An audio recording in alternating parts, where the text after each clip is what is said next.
That's okay though. For being so young, you're very, very smart. That's fantastic. Yeah. So keep up the good work, man, and stay flat, okay? Okay, I'm a flat earther.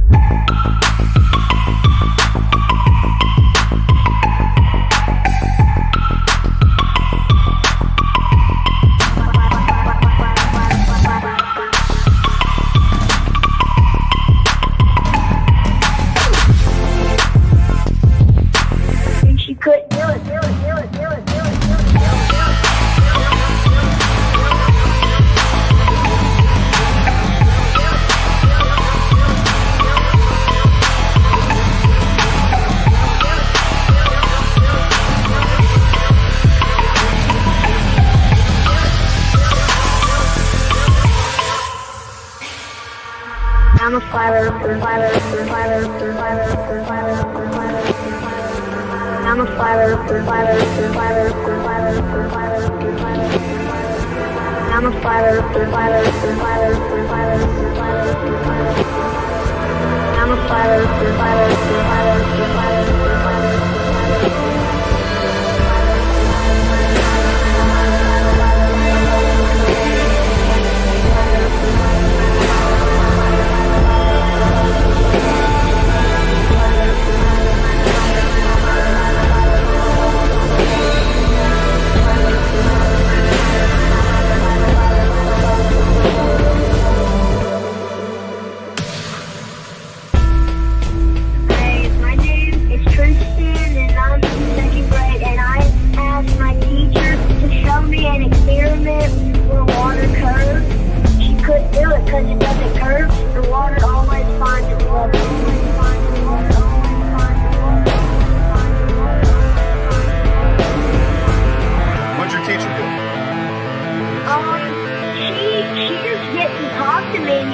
All she did was walk away.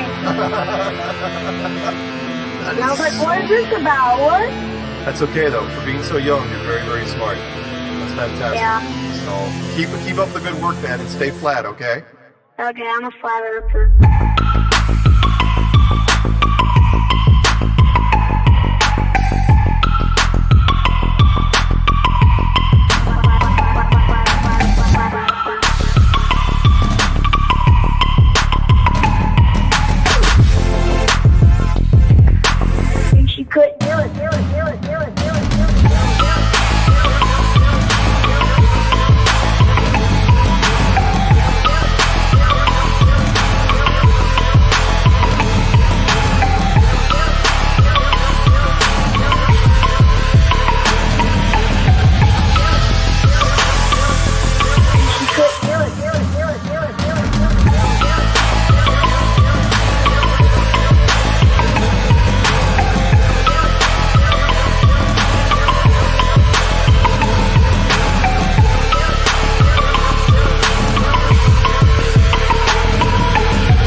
For sound bites. This is awesome.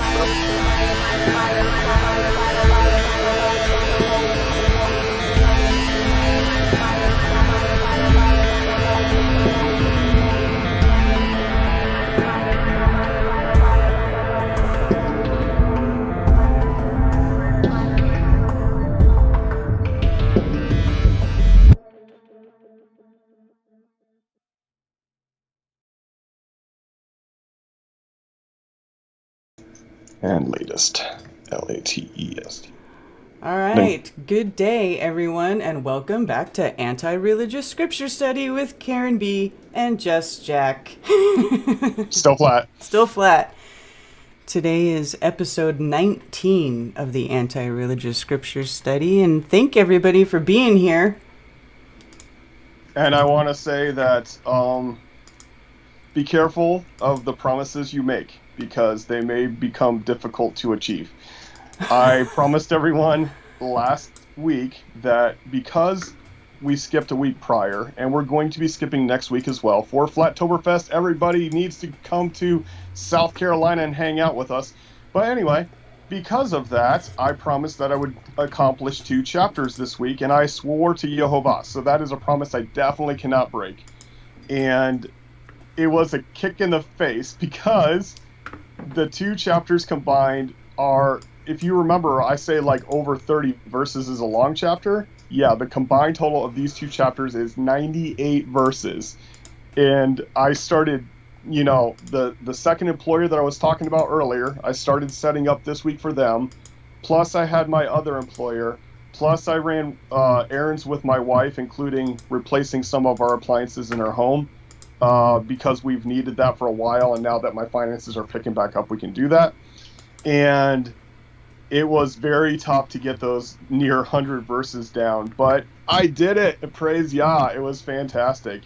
And then after that, because it was last minute, I actually finished translating at 11 o'clock this morning, contacted Karen B, and I says, okay, I'm going to get the notes to you. Unfortunately, the notes were giving me issues, and we'll discuss this in the last verse, because the issue is something of a difference between the English translation and the Hebrew copies of the Torah. So with this issue, I couldn't get her the notes, so I was frantically trying to get it, and Karen B said, oh, I just saw 333, so obviously you're going to accomplish it. And then at the very end of the music, bam, I was done, and I sent it to Karen B. And that is the updated notes on her screen right now. So praise Yah, everything worked out, even in the last second. And this goes to show you, this is a typical thing. When you follow Jehovah, you'll see that there's no other way except for the Creator to pop in. And typically the Creator tests us, where he'll wait to the very last second to give us exactly what we need. And that we can depend that, if you're on the right path, that all things will work to the good of those who love and serve existence. Okay? There you go. All right. So I'm going to give my disclaimer, since probably some of those, comments I made right now just triggered a bunch of people. Just Jack's disclaimer. To the religious, if you believe it's wrong to study scripture outside of your religion or denomination, if you believe your religious leaders or church fathers are incapable of having inherited anti-scriptural traditions of men, if you've already made up your mind about scripture, including the scripture should not be studied at all, then this stream is not for you. To others, if you are open-minded to others' opinions, if you haven't made up your mind about scripture, if you've been turned off to religion but believe there's truth in scripture that may have been changed or hidden by religion, if you live according to scripture and like to dig in and discover more, then this stream is for you. We are looking at scripture in the original language using concordances or dictionaries for root words as well as context from a non-religious perspective, as well as life experience discussion. We are not here to argue with others about theology or doctrine by the traditions of men, including Catholicism, Christianity, or Judaism. We will be discussing the importance of origins and show how religions contradict the scriptures. There we go. Wonderful. Phew! What a week. What a week. But, we got a whole, Karen B and I will be trying to correspond with each other a lot this week, getting ready for Flattoberfest. My wife is going to help out with some of the name tab creation stuff, and busy. Yeah, this week's going to be insane. And as far as the, I know we didn't make a public announcement of it, but I am making my property available for both Friday and Sunday afternoon, right? Because I guess Sunday lets out pretty early, right? Is what I heard. 6 p.m. is the end, yeah. Yeah, so from 6 p.m. on till 9 p.m., we will be doing bang bangs at my property. And Friday, first come, first show, but it's BYOB. Bring your own bullets. Yeah. So, Because they're not cheap. We will have a. I guess I don't want to disclaim too much what we're going to have there, but we're going to have an assortment of bang bangs in the backyard. Yeah, don't say it. Don't have to say anything. Yeah. So yeah, it's gonna be great. Anybody who knows Critical Inception, Alex, he's got a nice big bang bang, the typical one that a lot of people would have if they're looking for a good big one. And yeah, it's a lot of fun. Mm-hmm. If you go to my videos, you can see us doing different stuff with these different tools that we have, and it's a lot of fun. So feel free to contact me at justjackflatearth@gmail.com, no spaces, and we'll try to hook up for Friday or late Sunday. Yeah. So that email's in the description, by the way. Jack's email is always in the description of these videos. And anybody who knows me knows that I hang. So if you come over on the end of the first day, aka Sunday, we will be, after the bang bang, we will be hanging out on my large porch and just chit-chatting and sharing stuff, and you can pick my brain if you want, or we could have a discussion about different theories and whatnot. It's fun. It's a good time. It is. It's always a good time when a bunch of flat earthers get together. Totally. So after party at Jack's house. There you go. And there you can bring BYOB as well. So bring your own intoxication. Bring your own blank. How about that? Exactly. I mean, what starts with B? Let's see. Bongs, bowls, booze, beer. Well, I'm just saying words that start with B. I'm just, Yeah.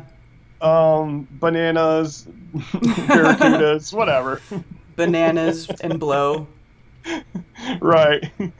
Bing, bang, booms. Okay, so anyway, we're on right. Genesis chapter 30. Anyway, let's go back and read some scripture. Ain't that special? All right. Oh, my wife threw in another one. You can bring your own boobs as well. So. All right. All right. So do we want to do a little small recap? We can. Yeah. Yaakov went to go find a wife from the same house of his mother. Correct. Right. And when he went back, he found Rachel. Yep. And he wanted to marry her, and so let me see if I can remember this correctly. Don't give me any hints. Okay. So he becomes a servant to her father for 7 years, and at the end of the 7 years, her dad tricks him, and he marries Leah instead. And then he says, well, if you want my other daughter, you have to serve me. Was it another 7 years? It was, yes. Okay, another 7 years. Another oath of 7, yep. Another oath of 7, and then he gets the other daughter. So now he has both daughters, and the first wife gives him the children, and the second one, who was the prettier one, which is the one he really wanted, didn't give him any children. Right? Right. Yep, and it's said that Leah was, depends on which translation you look at, weak on the eyes, but right. It appears to be like, you get weak by looking at her, like, So, she was the less attractive of the two, but it was the custom, as her father said, to marry off the oldest daughter first, which makes sense. I mean, really.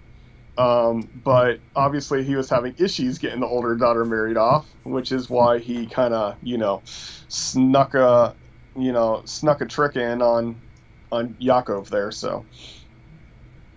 Yeah. And so they had he had, what was it, 4 sons? I'm actually going to go back and look at it. Let's see here. Bore a son, and a son, and a son. Yeah, 4 sons. Let's see. Da, da, da. 7 years. Okay, so Reuven. Mm-hmm. And then Shimon. And then Levi. And then Yehuda. Yep. All right. And that brings us to chapter 30. Yeah, Leah conceived again, conceived again, conceived again. So she's ahead by 4. And again, this is why Yah made a command that you can no longer marry sisters, because it's a competition, right? Right. It's like, I'm the better sister, you know? All right, so we're on chapter 30 now. And, all right, let me move these out of the way so I can see my notes. And whenever you're ready. All right. Okay. And when Rachel saw that she bore Yaakov no children, Rachel envied her sister and said to Yaakov, "Give me children, or else I am going to die." Wow. Okay, so negative children, and then if negative children, die. So I have no children, so if you give me no children, I'm going to die. She is like, again, why is this? It's because she feels like she's being belittled because her sister had 4 children. Mm-hmm. So she feels less as a wife than her sister. So she's like, why aren't you giving me children? Okay, and Yaakov's response is what? Go ahead. And Yaakov's displeasure burned against Rachel, and he said, "Am I in the place of Elohim, who has withheld from you the fruit of the womb?" Very good translation. All right. And she said, "See my female servant Bilhah, go into her and let her bear for me, and let me be built up from her as well." Okay, so this is interesting that they chose build up. Can we go to King James Version and see what they say here for verse 3? And she said, "Behold my maid Bilhah, go in unto her, and she shall bear upon my knees, that I may also have children by her." Okay, so basically she's saying, let her sit on my lap, and it'll be as if the baby's coming through my womb, right? But this whole thing, if you see, like, the Scriptures version says build up, and she says, in English, have children. Okay, so this is the word ben, like, you know, we've looked at this before, ben meaning son or child or descendant, but it also means build. Right, so to build a family, you have sons or children or whatever the case may be, and this is why, you know, the Scriptures version can still be right, even though the King James Version chose children as the translation.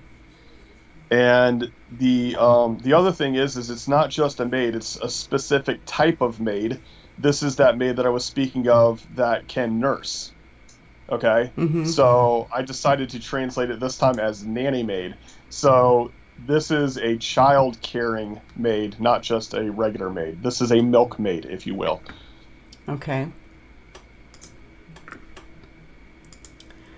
So she gave him Bilhah, her female servant, as wife, and Yaakov went into her. Now see here, it has as the actual term for maid, which is the one that was joined to the family by servitude. So there's 2 maids here. One is based on that she could milk, and the second is based on she attached herself in a life of servitude to her family. And that is a choice. Okay. But it's the same person.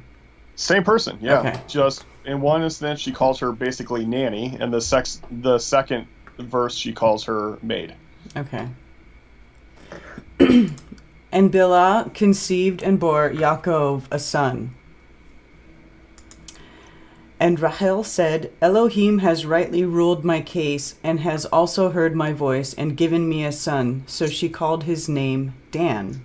Well, why does she call his name Dan? Because if you look at the third Hebrew word there, actually it's interesting because it's a single line on your wraparound text there. No, up. Yep. That's the second. That's the actual name. But yeah, you can see it says it up there where it says judge. Mm-hmm. So Dan means judge.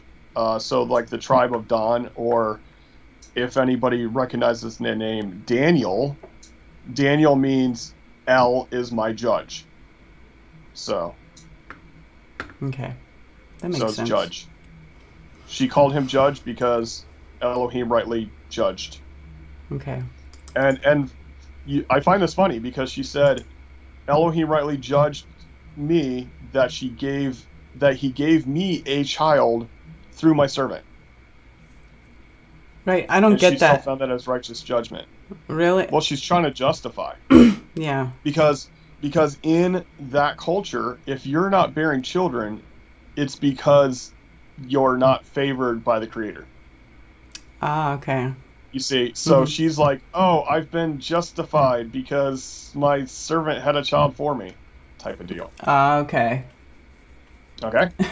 And and this is what I said, like, Rachel is not my favorite wife out of the two. She's very, well, you'll see. There's more.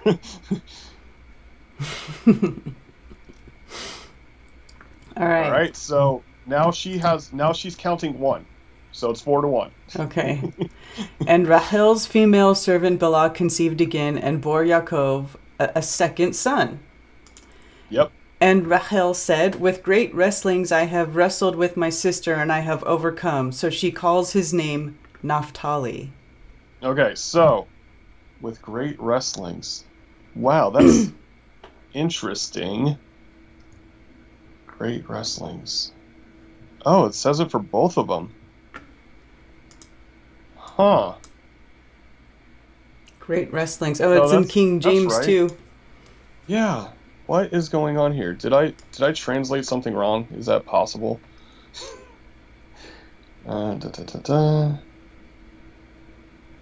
No, I didn't. Okay.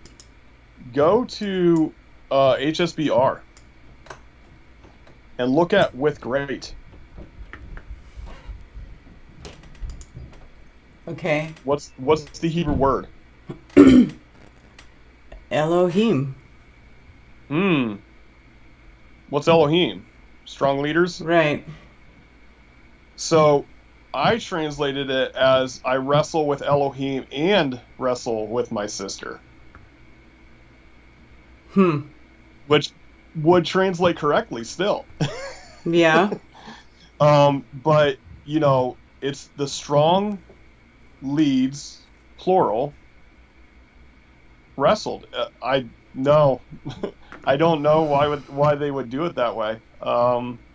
Elohim is obviously there. It's very strange. Isn't it strange? Like, not only KJV, but the scriptures also. But I think scriptures was just following suit, right? Right. To where they're, you know, everywhere where God showed up, they translated it to Elohim, you know, but because this one never referred to God, they just translated it the way King James did, which was with great. But it actually says, and she speaks, Rachel, do wrestle I do with Elohim, wrestle I do with sister of mine, also able I do, she called the unseen existence or name of him Naphtali, which is I wrestle. And wrestle is to continue twisting or to cord. So you can see how that leads into wrestling to continue to twist. But I find this very interesting that they chose to translate it just with the word great, where it literally says Elohim. Did they not like the idea that she wrestled with Elohim? Because she obviously did. Yeah. right? If Right. she's like, oh, he's rightly judged, he's giving me a child. Well, she's wrestling. She's in her mind, she's like, oh my gosh, why am I wrestling with the Creator? I'm just Right. saying, though. Yeah. All right. Weird. All right, verse 9. All right. And See, Leah. hold on. This is why we do this, Yeah. right? This is why we do this breaking down and translating, because I would have never noticed that. Like, when I translated it, I didn't think it means great at all. I automatically responded Elohim. So it's interesting. Okay, sorry, go ahead. All right. And Leah saw that she had ceased bearing, and she took Zilpah, her female servant, and gave her to Yaakov as wife. All right, 4-2. And Leah's like, well, that's not fair. She gets to use her servant. So why can't I use mine? And so she has another child. So now we're at 5.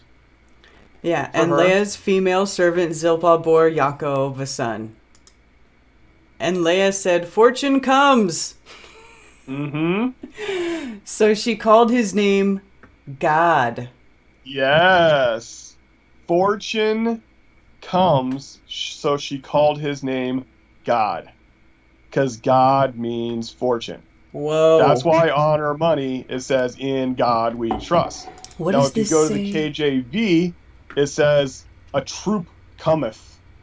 Well, a troop is, it's elating to the fact that you have a fortune of men. Right. So they're trying to get away from Leah calling on God, because they knew in that culture and in that time that God was a deity of Right. fortune to them.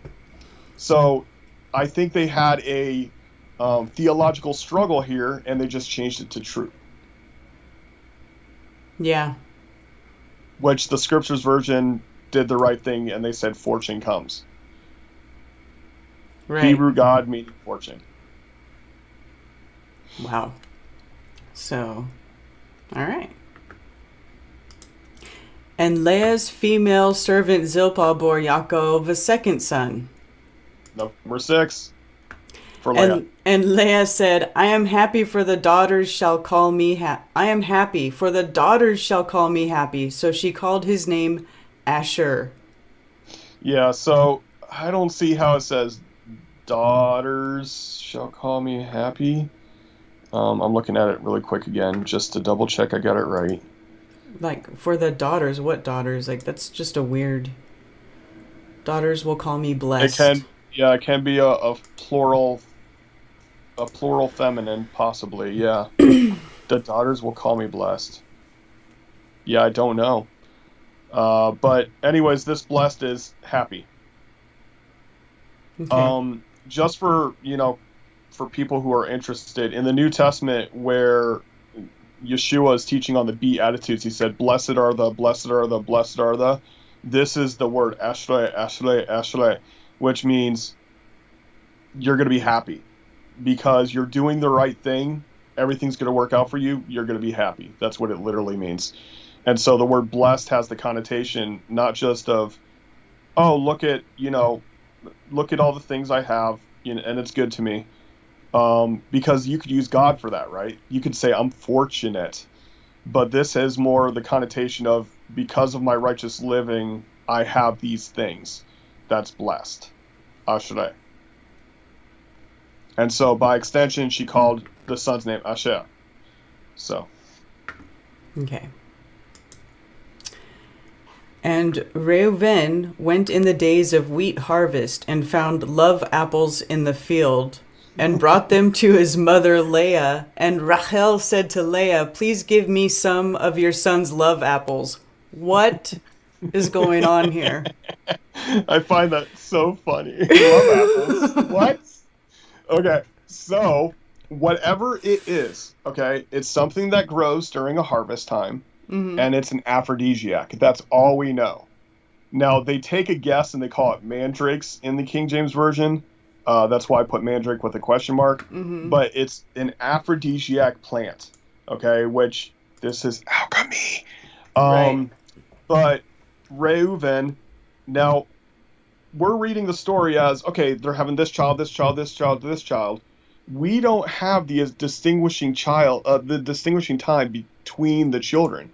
So Reuven may be a grown man, adult, over 20 years of age, bringing in the harvest and found some of these rare, right? Because why would it be a big deal if they grow on a tree all the time if it's just love apples, right? No, it's this rare plant that he knows is a great aphrodisiac, okay? Uh-huh.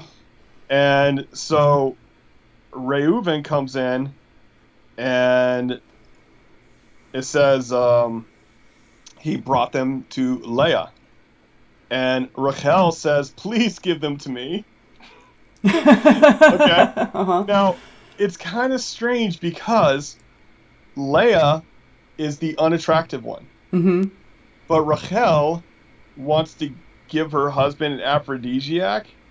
Isn't he already, like, he's probably already hooking up with her, but she's thinking, and excuse the vulgarness of, cover your children's ears. She's thinking if she can get her husband horny enough, that he'll get her pregnant.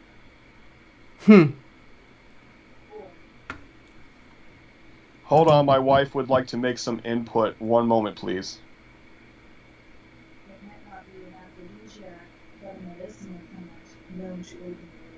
She said it may not have been an aphrodisiac, but a medicinal plant that opens the womb. In other words, it's known to stop being barren. To help with fertility. Helping with to fertility. Increase fertility. Right. Which, that's a good theory, too. Could I'm be. not knocking it. Yeah, that works. But she wants it really bad. Okay. 30-15. All right. Oh, you were looking at the root of it? Yeah, I was looking at the apples? words. Yeah, so... Yeah, move with passion. Because I was showing... here was showing the seed. The doors. Yep, and remember the doors, which is the danglers, which can be the breasts, right? Right here. Yep. All right. No, it's specifically for the female. But anyway, my wife said, well, what about the dangly balls? And I'm like, no, that's different. That's a different word. But anyway. Even right here, look at this pictograph. It does look like boobs. Yep. Boobs with a cleavage and everything. Ancient Hebes were pervs, dude. I'm kidding. No, they were visual. Look, they were I know, visual, I'm just kidding. But it's funny. It's not perv. I mean, they were all about the physical. They were like, yeah, boobs.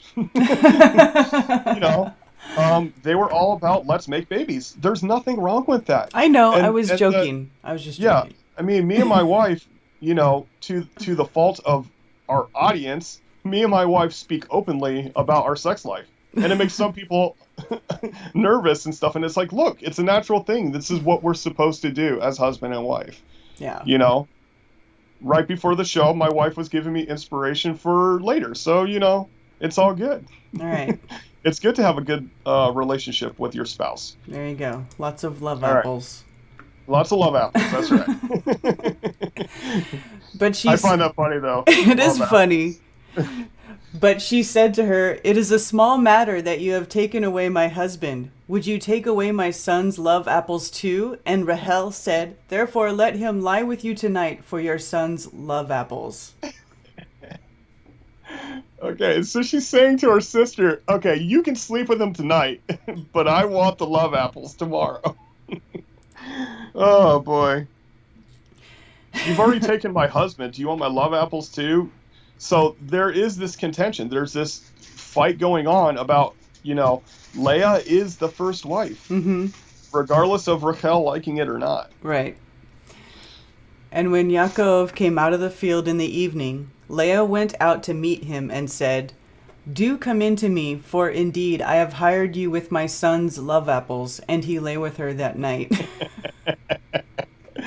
Oh my gosh, can you imagine how he felt about that? like you bought me for tonight? What? Like Yaakov's just become like a piece of meat. Yeah, totally. And it's like they have these. It seems as though they have these designated nights. Like, oh, it's the third evening. It's my night tonight. And she's like, no, I'll let you have them tonight. Just give me the love apples, right? And Yaakov, the way, just to point out here, it says Yaakov was coming in from the field at evening. This is that mingled with darkness, but this kind of shows you the kind of culture where as soon as, the light starts changing and you're working in the field, you go in. That's it. The work is done for the day. Mm-hmm. So, it appears that there's pattern of only work being done in the yom, in the light. Okay? I'm just, from a farmer aspect or a rancher or whatever you want to call it, Well, it makes sense. That's the big typical lifestyle, yeah. Well, it makes sense for those times, I'm sure they weren't and live streaming at night. Yeah, and it wasn't until corporations that we started doing a lot of work in the evening. I'm just saying, though. Yeah. All right. And lay with her that night. Okay. And Elohim listened to Leah, and she conceived and bore Yaakov a fifth son. And Leah said, Elohim has given me my hire, because I have given my female servant to my husband. So she called his name Yissaskar. Yissaskar, yeah.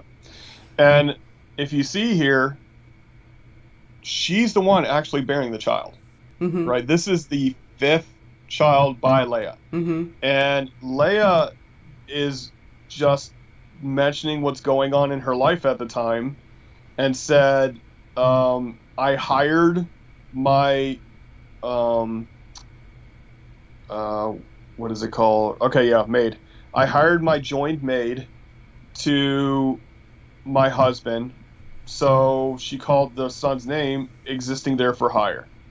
So even though the hire is not the one who she gave birth to, she's just talking about what's going on in her life.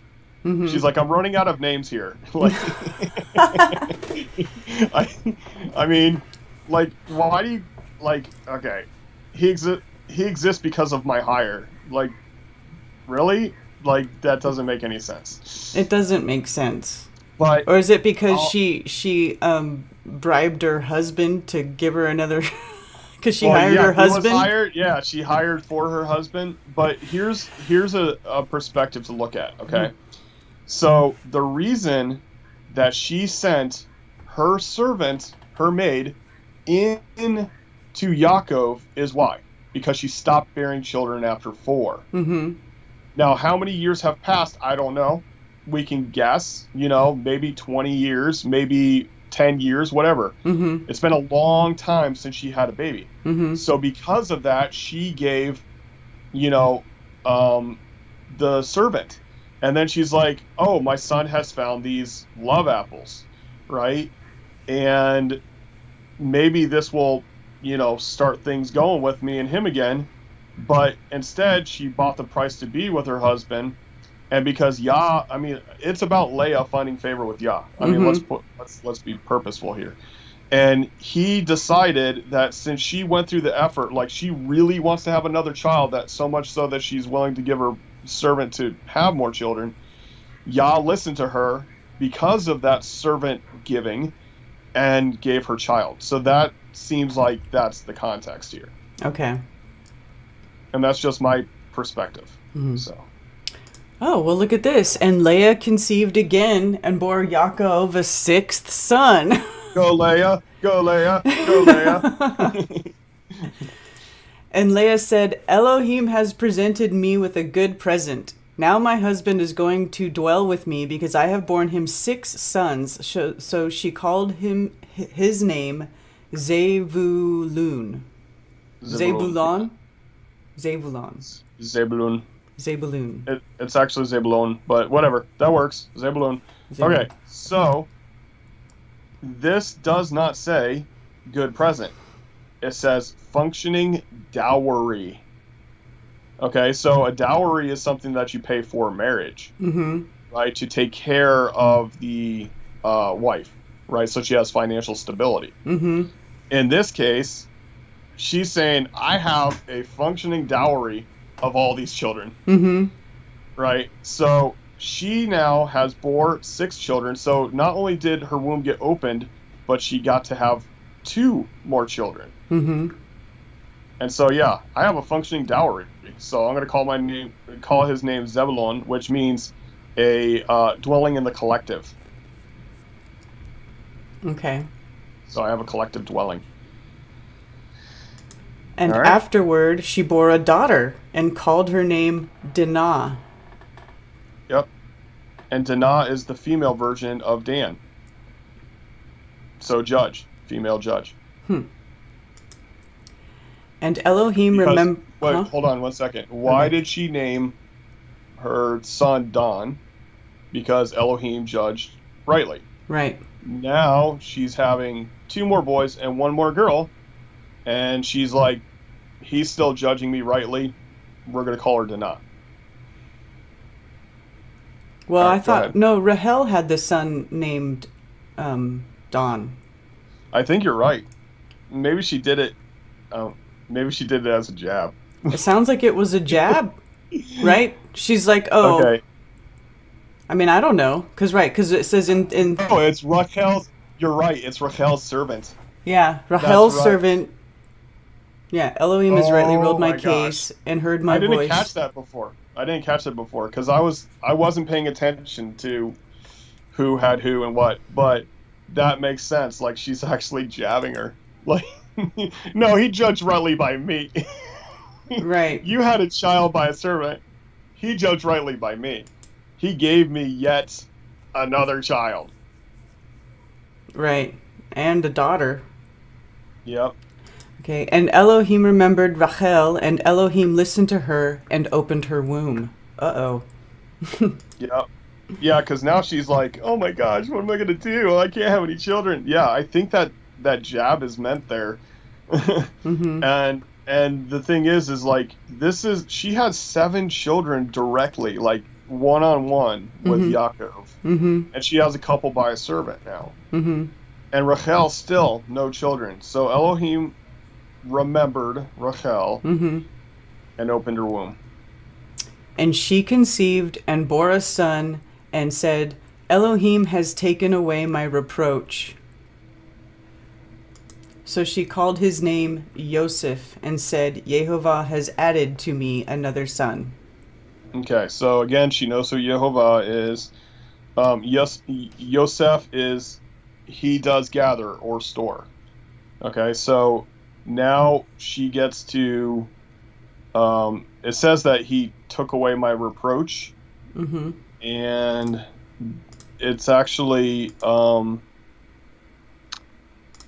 she got pregnant and she gave birth to a son, and she spoke, gather or stored Elohim action to my piercing, my taunting. So he stored up the taunting of her not having a child. That's what it literally says. Not taking up my reproach. That's kind of hard for us to understand in English. But he's stored up the taunting of not having a child. And so she says, I'm gonna call my son, he stores up. He does gather or store. Okay. And 30:25. And it came to be, when Rachel born Yosef, that Yaakov said to Lavan, Send me on my way to go to my own place and to my land. I have a lot of children. Can I go, expand now? It's like I've done everything you asked me to do. I worked at least 14 years for you, right? Because 2 wives, 14 years. Mm-hmm. All right, go ahead. Give my wives and my children for whom I have served you, and let me go, for you yourself know my service which I have done for you. Yep. And Lavan said to him, If I have found favor in your eyes, please stay, for I have diligently watched that Yehovah has blessed me for your sake. Diligently watched is like, man, did they sugarcoat it? I have divined. This is that word nachash. like the serpent in the garden. Right. This is divine. So he's not, I've diligently saw that Jehovah has blessed me for your sake. No. I've had a divination that I'm blessed because of you. Ah, okay. It puts more weight into it, I think. Yeah. And he said, "Name me your wages, and I give it." This sounds familiar. So he said to him, "You know how I have served you, and how your livestock has been with me. For the little you had before I came has increased greatly, and Jehovah has blessed you since my coming. But now when I am to provide for my own house too." But now when am I to provide for my own house too? Okay, so he's like, yeah, hey, when am I? Yeah. And at what moment? And you know, what now? Mm-hmm. When do I make gathering also for my own house? So Right. it says that he spread out the increase. So not only did Laban get richer, but his territory grew as well. Mm-hmm. Okay. And he said, "What do I give you?" And Jacob said, "Give me not. If you do this for me, I shall again feed and guard your flocks." Yeah. He's like, you can't buy me. Yeah. "Let me pass through all your flock today, removing from there all the speckled and spotted sheep, and all the black ones among the lambs, and the spotted and speckled among the goats, and these shall be my wages." So in other words, like, you owe me, you know? Like, I'll stay a little while longer, but all of the blemished livestock are going to be my inheritance for when I leave. Like, I'll stay a little while longer. Don't pay me anything. Just let me have the speckled and dark. It actually appears as it's striped. Mm-hmm. Okay, so that's another thing. So spotted, speckled, striped, or black. Okay. "And my righteousness shall answer for me in time to come. When you come concerning my wages, every one that is not speckled and spotted among the goats and black among the lambs, it is stolen if it is with me." And So in other words, you can check the lambs I'm going to take. Right. And Laban said, "See, let it be according to your word." Yep. And on that day he set aside the male goats that were speckled and spotted, and all the female goats that were speckled and spotted, every one that had some white in it, and all the black ones among the lambs, and gave them into the hands of his sons. Right, so how does that mean? Like, if he's choosing the black ones, then why all the ones who have white in them? Because these flocks are, the goats are brown. Mm-hmm. And so the spotted sheep and the goats when the goats have spots, they're white. When the sheep have spots, they're dark. Right? So that's why it's making a distinction here. And so that word, I think it's speckled that they have, because they have spotted, but speckled is bind, cord, or stripe. So that's why I'm saying I think it's striped, not speckled. You can look that up for yourself if you'd like. All right. But it's the Yekad. Okay, so Let's see. No, I need this one. This one? Spots of sheep and goats. Maybe not that one. Hold on. It's the Akkad one. Let's see. I think it says ring straked on yours. See ring straked? No. In the King James Version. Up top. Okay. Yeah, and then look that one up. Bind cord. To bind with a cord. Or striped. Or striped. As appearing to be whipped with a cord. Ah. Yeah. Okay. Okay. So that's why I don't... King James uses ring straight, which is not a word we even use, and the scriptures uses speckled. I don't know why they went with speckled. Seems kind of weird to me, but whatever. Okay. And he put 3 days' journey between himself and Yaakov fed the rest of Laban's flocks. And Yaakov took for himself rods of green poplar, and of the almond and chestnut trees, peeled white stripes in them, and exposed the white which was in the rods. All right, so let me pause for a second here. Number one, obvious alchemy. Okay, just throwing that out there right away. Okay, but the choice of words for these different plants, they're just a choice of words. It says, from the staff of the whiting, the moist and the hazel, the subtle plant, and they peel strip, look here, peeled strip to the white, to build for the white. So it's a moist plant that's hazel. Okay, that's all we know. Now, they chose, what did they choose here? Almond and chestnut and poplar. So, it's a good, these are probably good guesses. I don't know, but they're guesses. Now, granted, if we still had the knowledge of then, I think we would know exactly which these plants were, and we knew exactly why it worked. Yeah. If we still had that knowledge. Right. Okay. And he set the rods which he had peeled before the flocks in the gutters in the watering troughs where the flocks came to drink, and they conceived when they came to drink. Okay, so this didn't happen in a day, right? This is a period of time because they gave birth after drinking this concoction. So the flocks conceived before the rods, and the flocks brought forth streaked, speckled, and spotted. Ha ha ha. So he's producing more flocks for himself. You see what I'm saying? So he's saying, I'll stick around, but from now on, I get all the dark, striped, speckled of the livestock. Right. So he's like, I make this concoction, whatever that is, and it makes the goats give birth to striped, speckled, dark livestock. Huh. So he knew what he was doing. Yeah. I'm just saying, though. That's interesting. That's definitely alchemy.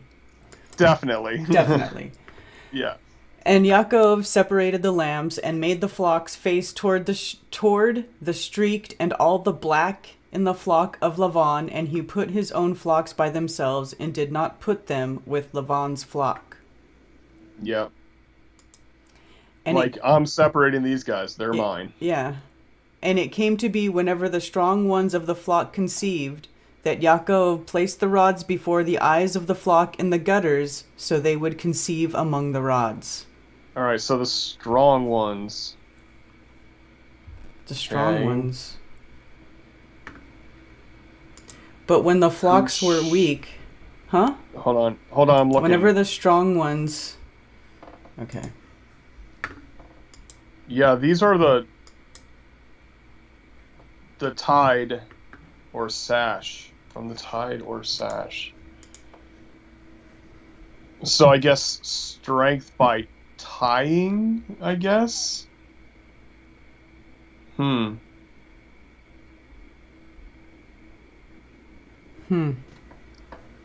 don't understand how they got strong from that. The stronger cattle. I don't know.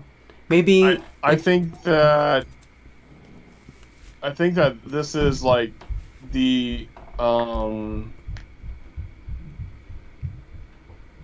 I don't know. I think it's describing something of the junk, if I was to be vulgar. Like, he knew they were ready. They were in heat. Okay. In fact, where it says where conceive, and I think a majority of the times where it does say conceive here, it's literally the heat, right? They're in heat. And heat, all cheese.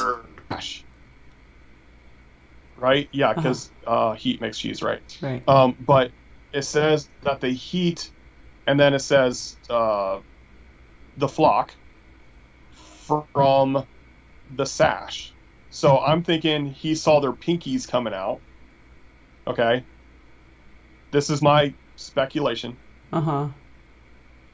All right. So he saw their pinkies coming out, like, they're ready to have babies, and he fed them this concoction again so that the seed would produce more of these speckled, striped.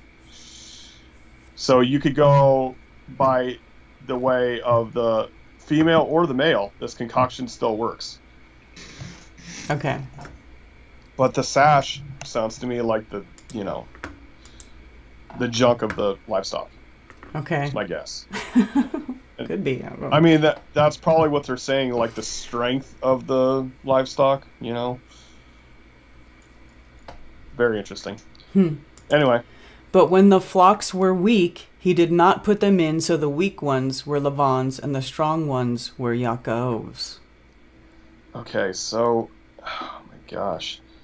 So they were faint or covered. Okay? So again, if you think about it in relationship to the male organs of the livestock, when they're covered up or faint, in other words, limp or not exposed because it's not poking out, these seem like agricultural terms, and I don't know, feeble and strength, and It's possible. It's possible. Also, when you're breeding horses, when you talk about like a stallion and you breeding it to a mare, you say that you're going to let that stallion cover the mare. They use that as a term for letting a stallion breed with a mare. You let it cover her. Yeah, this is the negative of the two, though, because it says that they were not able to. Right, but that's why I'm saying faint cover. So it's like they can't cover females. That's what I'm saying. Right. I'm agreeing with you, basically. Totally. Yeah. Yeah, so it's... Yeah, cover, I don't know. And then, again, and the stronger, Yaakov's. So it appears, okay, this is just speculation. If I was to keep using the translation that I'm using, it appears that Laban's flocks were not getting in heat very often.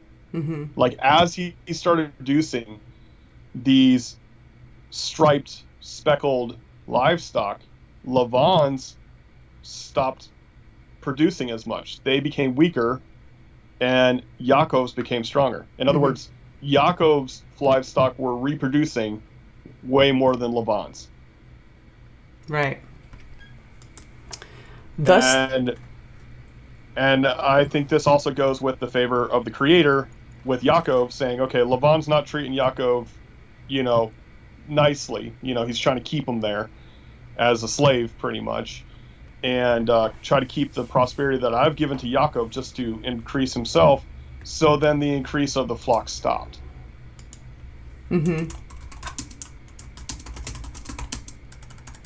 Okay. Thus the man increased very much, and had many flocks, and female and male servants, and camels, and donkeys. Good enough. I don't know where the camels came from, but... Well, those were awful. Those were also there. Okay. It's just that, the whole thing was, to separate the flocks of the speckled and the striped. That's a different incident, but all of his livestock was producing well. Right. Okay. So they just made a point to point that out. Like, yeah, there was this thing where, he made sure that he was getting a majority of the flock, and but he also had a lot of donkeys and camels as well. All right. Chapter 31. Chapter 31. Okay. And he heard the words. This was the beast. This is 55 verses long, this guy. Ooh, dang. Oh, it is. Okay.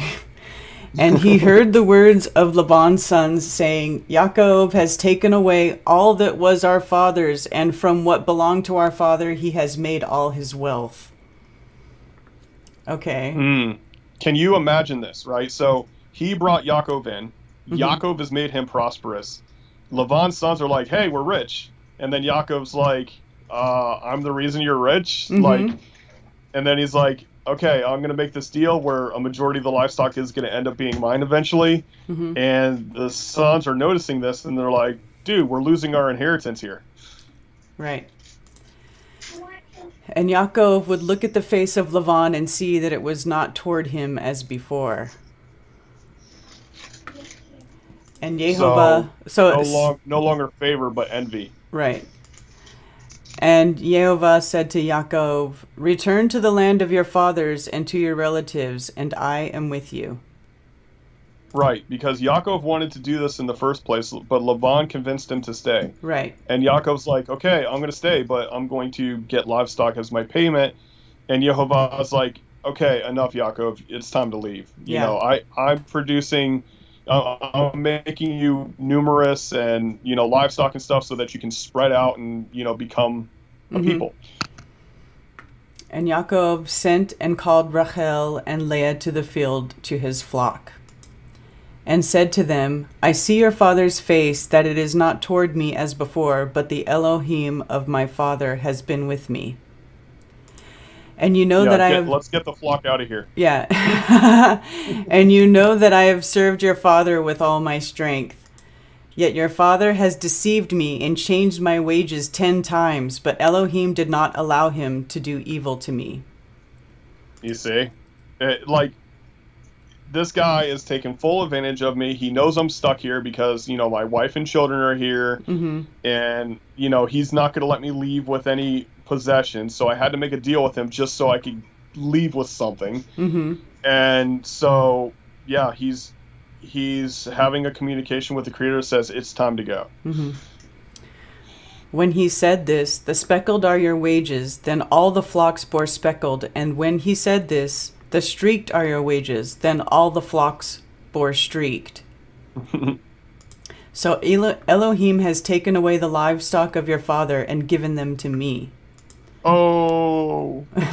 And it came to be at the time when the flocks conceived that I lifted my eyes and looked in a dream and saw the rams which leaped upon the flocks were streaked, speckled, and spotted. Streaked, speckled, and mottled. Mottled? Mottled. And King James says gristled. But it's just white spotted. Okay. And the messenger of Elohim spoke to me in a dream, saying, Yaakov, and I said, here I am. And he said, lift your eyes now and see all the rams which leap on the flocks are streaked, speckled, and mottled, for I have seen all that Laban is doing to you. Okay, so hold on a second. I'm trying to find something here. Yeah, it says leap. It's just they're getting on them, right? You could say they're mounting them. Right.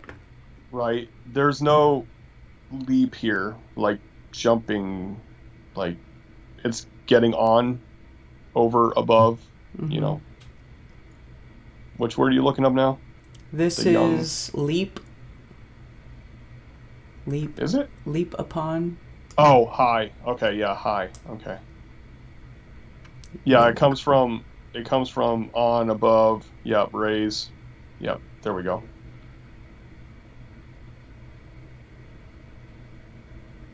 Here we Leap go. upon. There's a seed. Yep. Attach the seed. All right. Leap.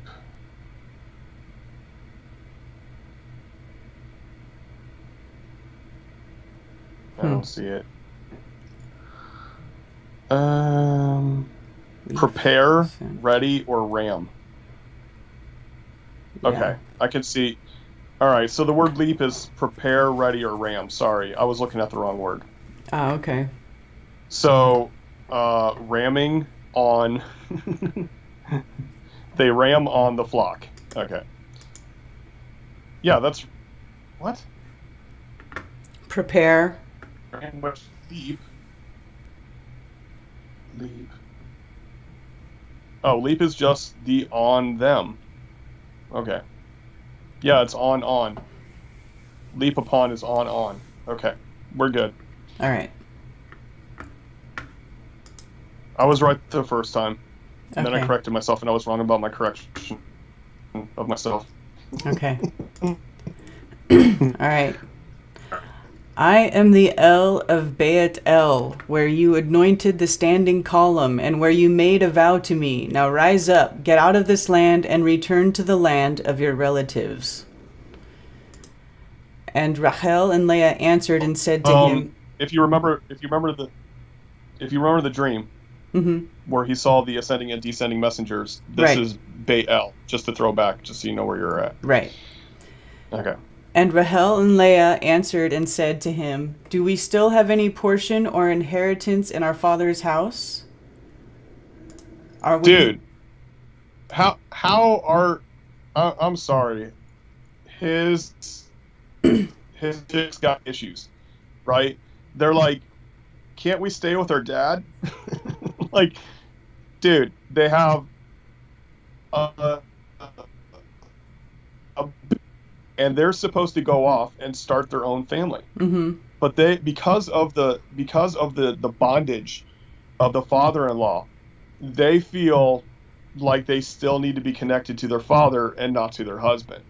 So this is problematic, right? Because then the father's making the decisions of the family rather than the husband. Right, You know, that's not there's all okay. kinds of there's all kinds of issues with it. Anybody who's ever dealt with in-laws, this is a problem. Yes. Right? So here he's like, okay, let's go. We're getting the flock out of here, right? Mm-hmm. And they're like, can't we stay with our dad? Like, don't we have an inheritance with him? The whole inheritance that their father has is currently because of Yaakov. Yeah. They're taking they the don't get inheritance with them. Yeah, they just don't get it. Are we not reckoned by him as strangers? For he has sold us and also entirely consumed our silver. For all the wealth which Elohim has taken from our father is ours and our children's. Now then, do whatever Elohim has told you. All right, so now they're reconciling. Like, okay, I guess we don't have an inheritance with them, so, we're taking it with us. Okay.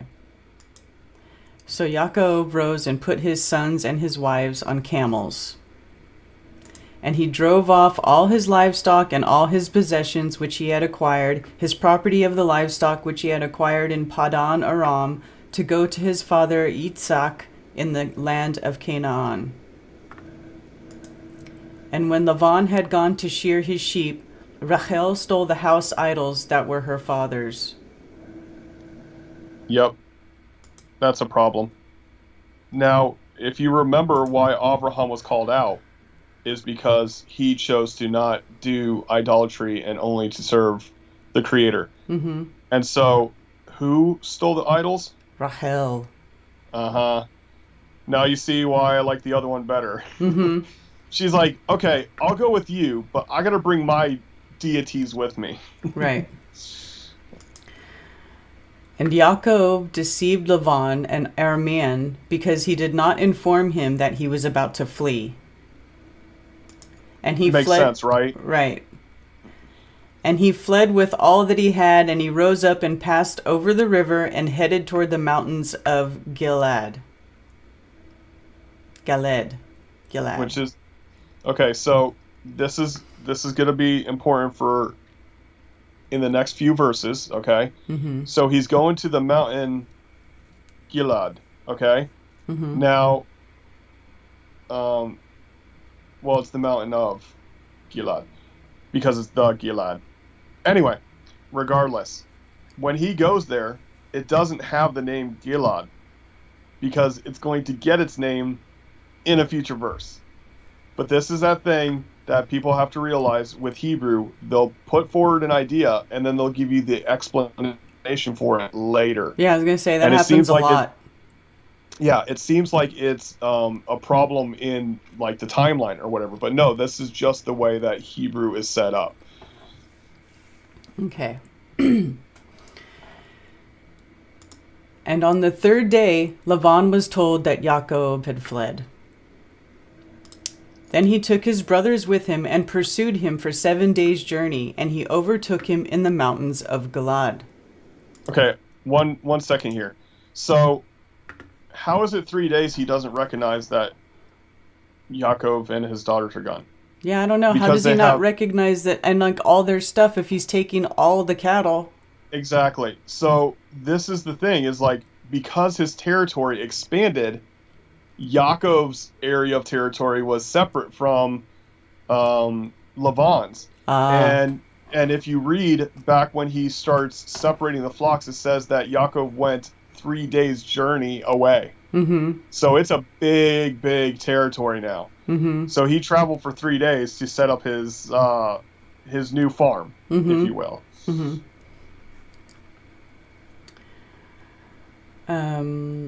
Verse 24. But in a dream by night, Elohim came to Laban the Aramean and said to him, "Guard yourself that you do not speak to Yaakov either good or evil." Yeah, it's not up to you what happens with Yaakov. You need to Right. separate yourself from him. It's not your choice. Mm-hmm. And just a FYI, the Aramean is the same as Syrian. Just FYI for future references. Okay. Then Laban overtook Yaakov. Now Yaakov had pitched his tent in the mountains, and Laban with his brothers pitched in the mountains of Gilad. And Laban said to Yaakov, "What have you done, that you have deceived me, and driven my daughters off like captives taken with the sword? Why did you flee secretly and deceive me and not inform me, and I would have sent you away with joy and songs, with tambourine and lyre?" Yeah, right. Right. "And you did not allow me to kiss my sons and my daughters. Now you have been foolish to do this. It is in the power of my hand to do evil to you, but the Elohim of your father spoke to me last night, saying, 'Guard yourself that you do not speak to Yaakov either good or evil.'"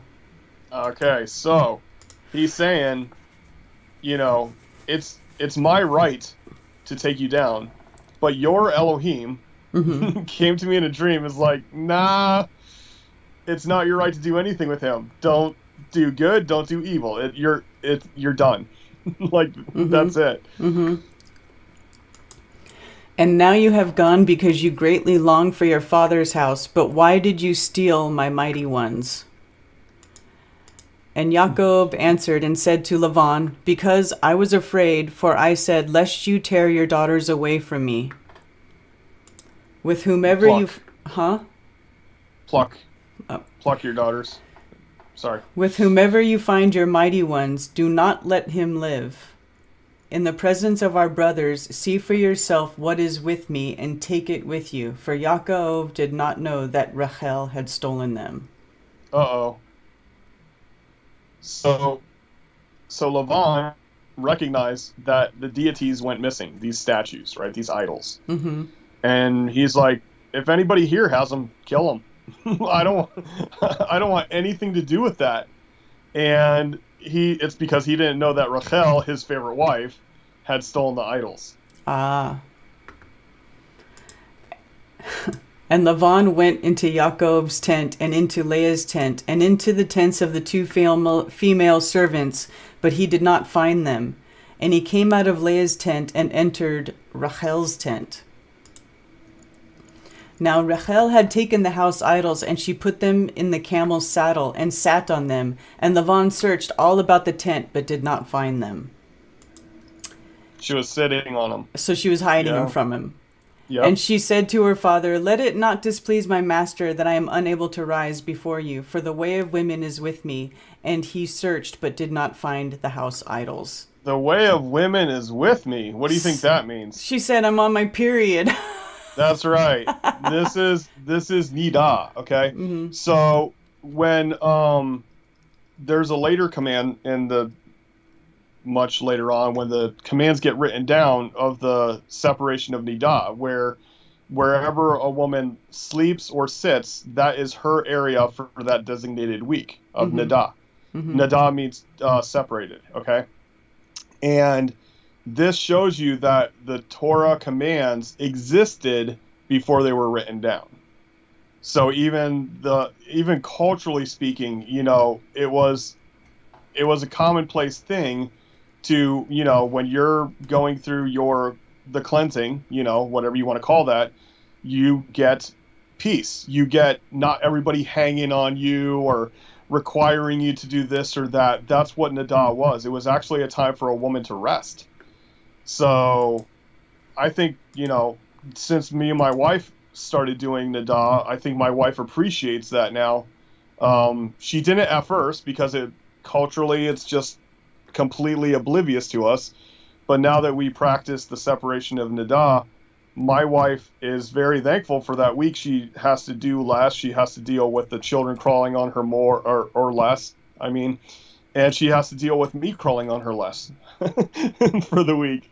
But then when that week is over, she gets all the love and attention from her children and her husband, even more so because they missed her for that week. Mm-hmm. Even though she's there, they weren't able to contact her for that week. Yeah. Good times.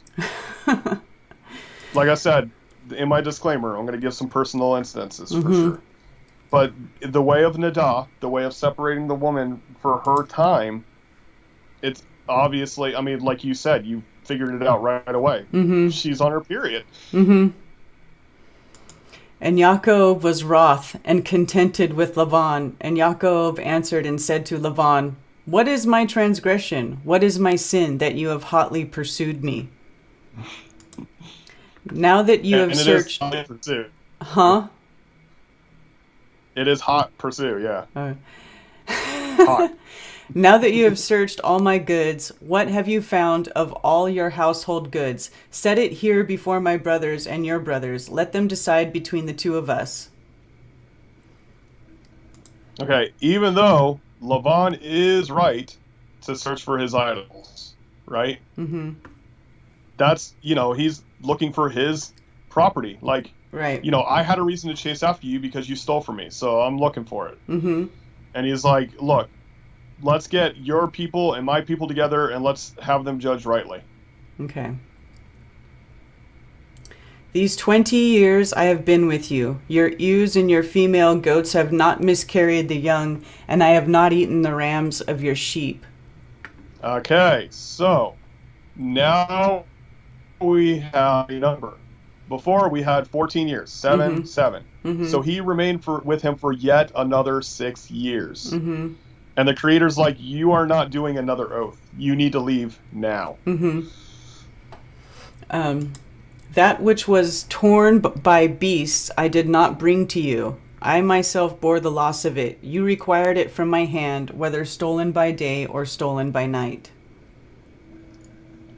In other words, that because of stuff that you'll see later in Torah, if you are a shepherd and you lose the sheep, it's not accounted to you, it's accounted to the owner of the sheep. But he's saying, like, I've done above and beyond where I took the brunt of it, right? If any of the flocks were lost, I took it, out of my cut, so to speak.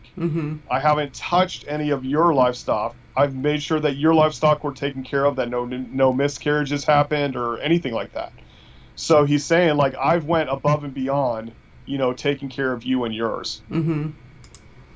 "Thus I was. By day the heat consumed me, and the frost by night, and my sleep fled from my eyes. These 20 years I have been in your house. I served you 14 years for your 2 daughters and 6 years for your flock, and you have changed my wages 10 times. Unless the Elohim of my father, the Elohim of Abraham, and the fear of Yitzhak had been with me, you would now have sent me away empty-handed. Elohim has seen my affliction and the labor of my hands, and rendered judgment last night." That's a long verse, by the way. Huh? You're breaking up a little bit. That's a long verse. Okay, yeah. "And Laban answered and said to Yaakov, These daughters are my daughters, and these children are my children, and this flock is my flock, and all that you see is mine. But what shall I do today to these, my daughters, or to their children whom they have borne? And now, come, let us make a covenant, you and I, and it shall be a witness between you and me. Oh boy, here we go again. No, actually, at this point, he knows that he's at a loss, right? He's gotten to the point where he cannot justify keeping them any longer, you know. So, like, okay, let's make a deal so that we don't become enemies out of this. Okay. So Jacob took a stone and set it up as a standing column. Pillar. And Jacob... I don't know why they keep using standing column. It's a pillar. Like, that's a landmark. It's a monument, you know. Yeah. And Jacob said to his brothers, gather stones, and they took stones and made a heap, and they ate there on the heap. And Lavan called it Yagar Sahadutha, but Yaakov called it Galed. All right, so, why is it? Okay, yeah. Yagar Sahaduta means they dwell and testify or level. So this is where the testifiers dwell. The testifiers are the ones who are bearing witness to the event. Where Yaakov simplified it and just said a mound witness, right? We've made a mound, right? And it's a witness. Mm-hmm. So he simplified it. He made it a lot shorter. Okay. And Lavan said... Now, hold on. So remember, before, Yaakov escaped to the mountains near Geled. Mm-hmm. Well, this is where Geled gets his name. Okay. So, was it already called that before he named it that? No, that's just how Hebrew works. But witness, Now mound... use the explanation. Mound, witness... Yep. Okay. And Lavan said, this heap is a witness between you and me today. This is why its name was called Galed. So he's like, yeah, I agree with that name. Works for me. Okay. Also, mitzvah, because he said, let Yehovah watch between you and me when we are out of each other's sight. So mitzvah is watchtower or watching, and yeah, it's from the root that means to watch or to have a watchtower. If you afflict my daughters, or if you take other wives besides my daughters, although no man is with us, see, Elohim is witness between you and me. What? If you afflict my daughters? What? What? It says if you intently look or eyeing action to my daughters. Okay, so remember, this is that word that I don't know why they choose to turn it into afflict, because it's intently looking. Like the whole thing with like meditation is supposed to be like inward inspection type of thing. Mm-hmm. That's what it's talking about. But just know, even if you intently look at the daughters and they don't work out for you, or if you take on any wives, just know that our contract's still good. So, like, let's say all four of his wives, right? Because now he has the two sisters and the two servants, right? Mm-hmm. All four of his wives cheat on him and they leave him, okay? Mm-hmm. Now, that's a ridiculous notion, but regardless, Lavan is saying we still have a covenant between us now. And we have this monument, which is the place of the witness, the mound of the witness. Okay. And Lavan said to Yaakov, see this heap and see this standing column which I have placed between you and me. This heap is a witness, and this standing column is a witness, that I do not pass beyond this heap to you, and you do not pass beyond this heap and this standing column to me for evil. In other words, from now on, this is our border. Okay. So your property's on that side, my property's on this side. No matter how big we get. Mm-hmm. Okay. The Now remember, Elohim... this is the border of Syria. Okay. It's important. The Elohim of Abraham and the Elohim of Nahor and the Elohim of their father rightly rule between us. And Yaakov swore by the fear of his father Yitzhak. And Yaakov slaughtered a slaughtering on the mountain and called his brothers to eat bread. And they ate bread and spent the night on the mountain. And Lavan rose up early in the morning and kissed his sons and daughters and blessed them. And Lavan left and returned to his place. There you go. So now there's a separation of the two families. Okay. They've agreed that they're no longer each other's possession. They're two separate families, two separate entities from here on out. Now, Rachel, stealing them idols, hanging on to her old life, Mm-hmm. It caused a lot of grief. And if Lavan had caught Rachel with the idols, he may have actually gone through with the agreement and killed her. Mm-hmm. So it's her lie preserved her life, but she shouldn't have stolen the idols in the first place. Right. She shouldn't have tried to hold on to that. So but I'm sure that'll come up again later, right? it does. It does. I just that's why I'm pointing stuff out, right? Like when I keep talking about the Syrians and the separation from the Syrians, this is all going to come full circle. So, the thing about the idols, yeah, it's going to come up soon again. So, yep. But that was a good 98 verses there. Yeah. And I think I actually saw a verse I skipped, which I'm going to have to go back and fix that before I can share it with people. Really? Yeah, it's the part, and I think I translated it, but I didn't save it, which is problematic. But it's the part where the reason that they made the name because of the heap and the monument. Ah. I think it's after that. Hold on. Let's make a covenant, you and me. Yaakov, his brothers.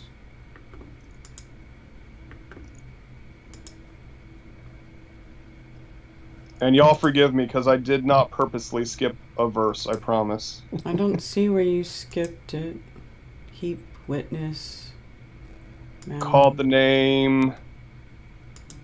slaughtered. I just saw it. My goodness. I don't know. Okay, maybe not. Am I seeing things? Oh my gosh. I think maybe you are. Because I don't see it. It's gonna drive me nuts now because I know I skipped the verse. Ah. Okay, whatever. Was it in the other one? No, it was in this chapter for sure. All right, we're live. Yeah, all right. Well, that's it. I guess we're done for today. Thanks, everybody, for joining us for the 19th episode of Anti-Religious Scripture Study with Karen B. and Just Jack. Thanks for being here. And we will not be here next week because we will be at Flattoberfest. That's right. There will be no Scripture Study next weekend because Flattoberfest will be going on. There's not going to be an Unveiling Realm this week because I'm going to be preparing for the event. After Strange World, I'll be doing no more live streams until Flattoberfest live stream. So that's what's going on, y'all. I hope you guys can make it. And if you can't make it, well, you can watch the live stream. And you have prepared for the live stream by getting some new equipment, correct? Yes. So that you could actually do a high quality live stream, unlike the laptop camera with background noise like we've had in the past. Yeah, no, this time the sound should be coming right off of the soundboard. Isn't that beautiful, camera. folks? Yeah. The quality just keeps getting better and better. Yeah. And just think, the way this all started was some dude had a band bar, I guess you could call it, And he's like, can we do a meetup here? And we're like, we could do a conference here. And Yeah. then we were like, let's think of a name. And I think Carolyn was the one who came up with Flattoberfest. And we were No, like, that yep, wasn't. was... I came up with that name. What are you talking about? Well, I did. well, she's gonna I fight did. with you on that. I did. No, I'm the one who said Flattoberfest, and then I was Actually- like, "Are you guys actually, cool with that name?" I did. Actually, I'm pretty sure I was the one who came up with it. No, I came up with Flattoberfest. I'm gonna stick with that. I'm pretty sure I said it, and then I had to ask you guys, "Do you guys like that name?" And you guys were all, "Yeah, that's cool." No, you like smart. Ah! We can Hey, fight. it You can doesn't fight matter. me. You can fight me. It doesn't matter at this time. At this time, it's its own entity It's a now. thing. It's awesome. And you know what, Karen? You can have it, even though I did think of it. No, I just I want to did. say that you're the one that's doing all the work, so it don't matter. Here's the thing. Flattoberfest came up with the name on its own, okay? No, just- I came up with the name Flattoberfest, and I'm gonna stick with that. Okay. Anyways, I did. it's a good memory anyway. When one of us came up with the name.